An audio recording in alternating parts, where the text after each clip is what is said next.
FSU had one of the biggest falls in college football history. From 13-0 ACC champions just a year ago to one of the worst seasons ever for the Noles. That's an impressive feat. How does all this happen? Well, the stock answer that most fans and frankly most outside observers want to give is tied to recruiting, and the transfer portal in particular. See, the story goes that Mike Norvell and his staff overemphasized the portal and neglected recruiting and eventually compiled a team of mercenaries which came back to hurt FSU. The problem with that story is there's little data to support the claim.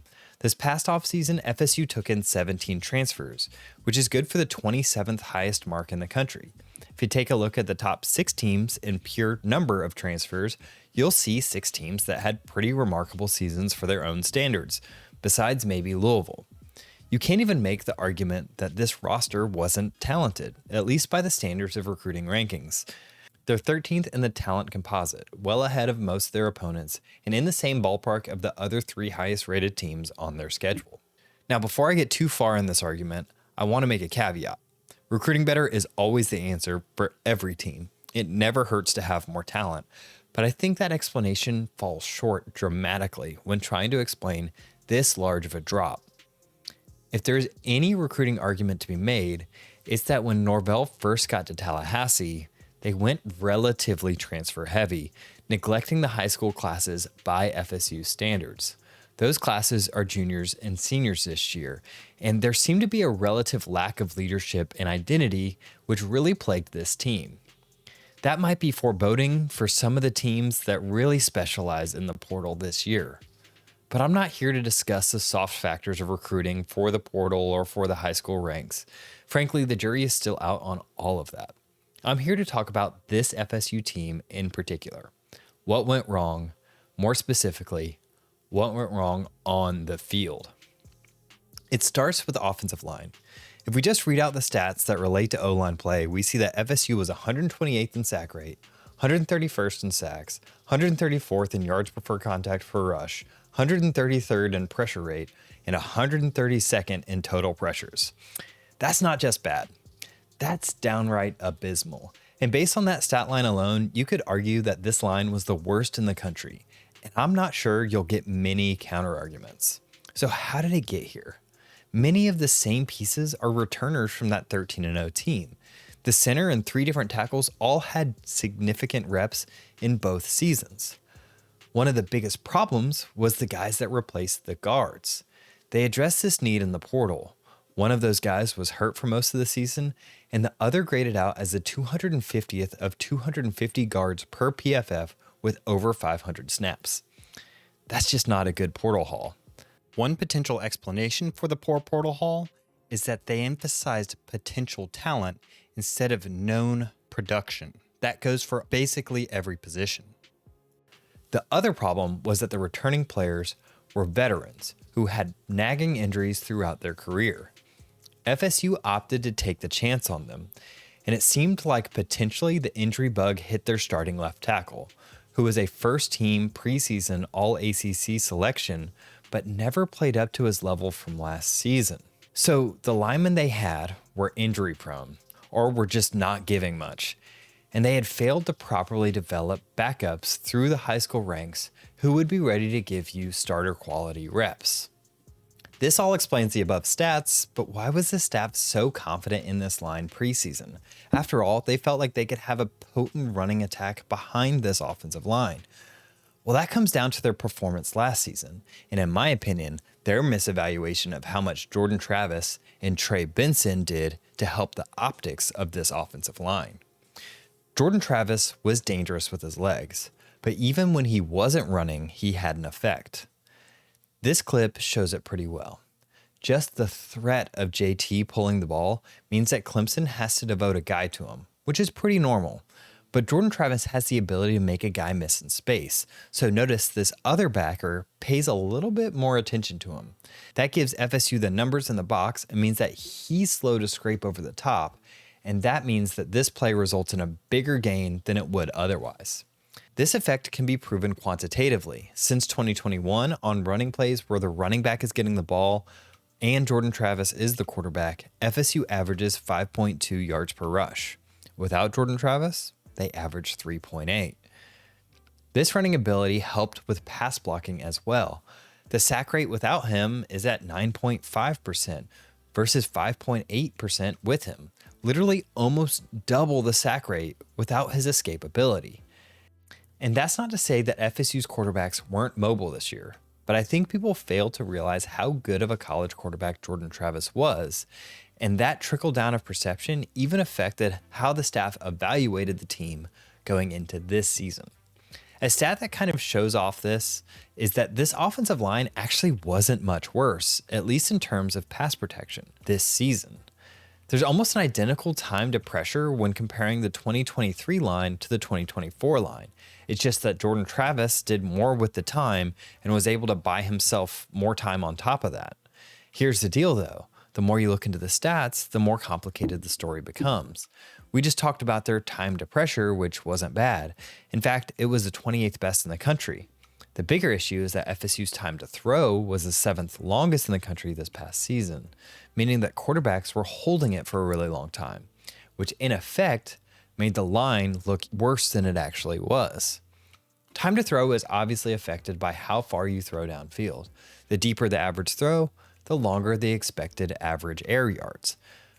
When the past 4 seasons of time to throw are plotted against air yards, you see something interesting. Anything below this trend line means they get the ball out fast. Anything above tells you they're holding onto the ball a little bit longer. The 2 seasons with Jordan Travis starting had a much lower average time to throw. Part of that can be explained because he was a veteran quarterback compared to the mostly green quarterbacks that have surrounded him, but I want to offer another potential explanation. FSU's receivers weren't very reliable outside of Keon Coleman and Johnny Wilson over the past 4 years. Now, it's easy to point just to the drops. They've been bad, but they're not even the worst position group for that. That would be tight ends. But it's their routes. Let me show you what I mean. Here's one of the first drives ran by the true freshman Luke Kromenhoek. This is a vital 3rd down, and because of the affirmation line, he's running for his life early. But more importantly, watch this receiver. A well-coached receiver would continue this drag route over to the other side of the field to help out his young quarterback and give him an option downfield. This receiver just kind of hangs out by the defender and essentially covers himself. Here's a less egregious example. This is a corner route. It's basically the only read on this play. You have man coverage with all of this space. You have to win this route. Well-coached route runners do what's called stemming a route. This basically means that they want to run the route to build doubt in the defender about where they're ultimately going. This involves all sorts of things, like charging at the defender's opposite shoulder, giving head nods and head fakes, and having quick decisive cuts. You can see here that the receiver is starting to give some impression that he might be a threat inside or vertical, but the defender doesn't buy it at all. There's zero hesitation, which leads to a pick. This poor route running allowed the DB to read the route like a book. I think this accounts for the longer time to throw as much as anything. These are just the routes that were thrown. Imagine how covered these receivers would be on a snap-by-snap basis. In a weird way, the receivers were making life worse for the offensive line. And they're not the only ones. Many blocks were missed by the tight ends that ultimately get blamed on the lines, but I think a bigger deal is that some of the running backs were missing gaps consistently. You can tell this quantitatively too. When you see some backs with a much higher yards before contact over a bunch of carries, it tends to imply that they're seeing the holes better. It's unlikely that the offensive line is blocking better for one back than another over a bunch of snaps. Not to pick on one player because he's new to the position and has a world of potential, but let's watch a pretty illustrative rep of what I mean. This is an outside zone play where the back is reading his blocks from the outside in. A more experienced back would quickly see that the front side has closed up and a cutback lane is opening. He does see it, but misses the actual cutback because he sees it late, which would have potentially been a much bigger gain. In addition to all this, they just couldn't get in sync. This is their core play, counter, and consistently the two pullers would be on top of one another. The way this play is supposed to work is the second puller reads the front puller to determine where to go. Since they're so close, they often either block the same person or neither blocked anybody. Where the blame seemed to fall, as it always does, is with the quarterbacks. They weren't great, don't get me wrong, but they really weren't helped by any of the above factors. If you try to take out the noise and look at their inaccuracy rate plotted against their average air yards, you can see that they were pretty average in terms of accuracy. The biggest debate goes back to their tendency to hold on to the ball. But again, I think the wide receivers may have played a bigger role in that than many want to believe. Lastly, I think play calling threw all of the players down the river without a paddle. The most obvious thing is just the tendency to call these longer developing passing plays with a group of new quarterbacks, a struggling offensive line, and poorly coached wide receivers. They didn't allow the quarterbacks to find much rhythm, but a bigger set of problems, in my opinion, came before the snap.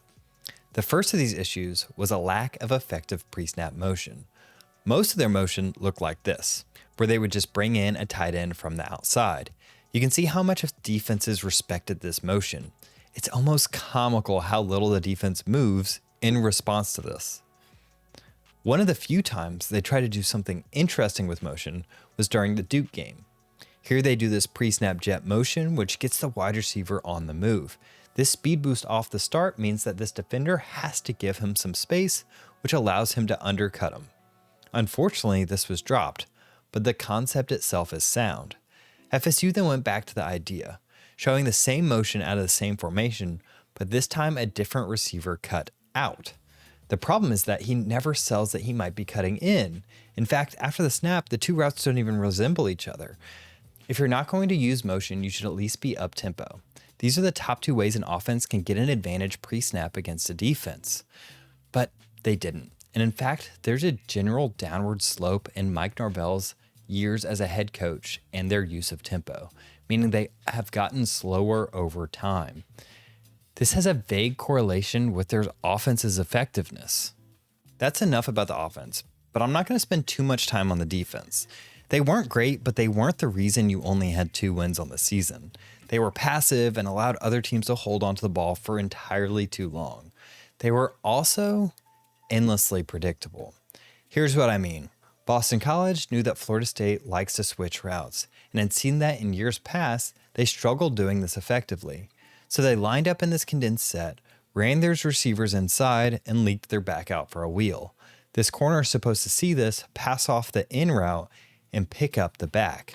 But he didn't, and Boston College almost exploited them for a big gain. Missed assignments happen in football, but it would be really embarrassing if within the same half, Boston College went back to that same concept and got another big game off the same miscommunication. And then it would be even more embarrassing if they did it again in the same half. That kind of thing is what can get frustrating about this defense. Here's another example. Clemson knew that FSU wanted to play cover 4 a lot.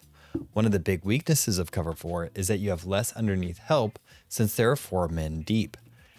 Clemson, on multiple important downs, knew that they could quick release balls to the flats for easy completions to move the chains.